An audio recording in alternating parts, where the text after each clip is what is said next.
ఇంకో మాట కూడా అన్నారు సార్, వాలంటీర్లను కొనసాగిస్తామనడంతో పాటు వాళ్ళ ఆదాయాన్ని పెంచేలా చూస్తాం, వాళ్ళు 5,000 కాదు 50,000 సంపాదించుకునేలాగా మా గవర్నమెంట్ వచ్చిన తర్వాత ప్రయత్నం చేస్తామని కూడా అన్నారు చంద్రబాబు నాయుడు. అంటే అది సంతోషమే. 5,000 వచ్చే ఆదాయం వచ్చే వాలంటీర్లకు 50,000 వచ్చేలా చేస్తాం. అంటే ప్రభుత్వం ఇస్తుందని చెప్పలే. అంటే ప్రభుత్వం 5,000 ఇస్తుంటే మరి వాళ్ళు ఏమి చేసి 50,000 సంపాదిస్తారు?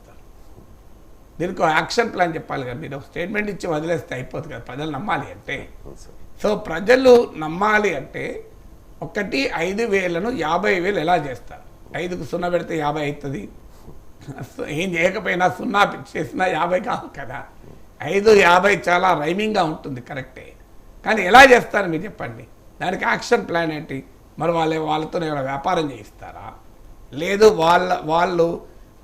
వాళ్ళ స్కిల్ నైపుణ్యం పెంచి మేము వాళ్ళకి 50,000 వచ్చేలా చేస్తారు అంటే అప్పుడు వాలంటీర్లుగా ఉండరా?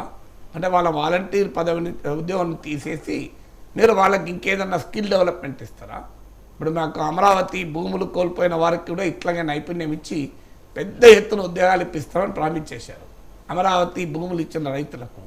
నాకు చెప్పండి, అమరావతిలో భూములు ఇచ్చిన రైతు కుటుంబాల వారికి ఎంతమందికి నైపుణ్యం ఇచ్చి ఎంటర్ప్రినర్షిప్ ఇచ్చి వారికి బ్రహ్మాండమైన లక్షల జీతాలు వచ్చేలా చేశారో చెప్పమన్న లిస్ట్ ఆఫ్ పీపుల్ ప్రకటించాలి కదా.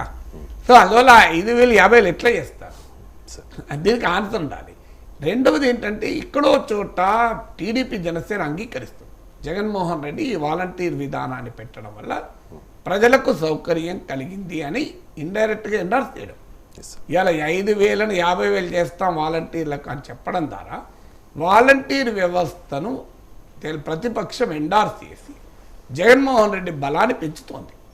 నీకు ఒక్కసారి వాలంటీర్ వ్యవస్థను ప్రతిపక్షం ఎండార్స్ చేసినాక వాలంటీర్ వ్యవస్థ పైన ఒక చిన్నపాటి రెఫరెండం లాగా ఎన్నికల్ని మీరే మార్చి, ఎందుకంటే మీరు ఇంతకుముందు చెప్పినట్లు వాలంటీర్ల పైన పవన్ కళ్యాణ్, చంద్రబాబు మాట్లాడింది ఉన్నది.